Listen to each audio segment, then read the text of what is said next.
আজ সন্ধ্যার নাস্তায় ছিল সেমাইয়ের জর্দা। তো এই সেমাইয়ের জর্দাটা বানানোর জন্য প্রথমে আমি একটা সেমাইয়ের প্যাকেট নিয়েছি। যদিও এই সেমাইটা ভাজাই থাকে, আমি তাও আরেকটু ভেজে নিয়েছি। আমার কাছে মনে হয় এই সেমাইটা ভেজে নেওয়ার ফলে আরো একটু খেতে বেশি ভালো লাগে। এবার একটি ফ্রাই প্যানে 1 চামচ ঘি নিয়ে নেব।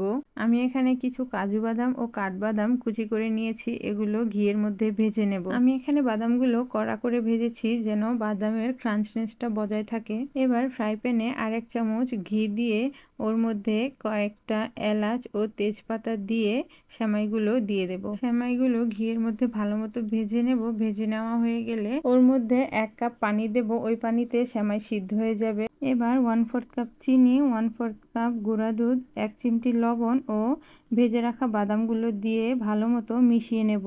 এই তো আমার ঝরঝরে সেমাইয়ের জর্দা রেডি।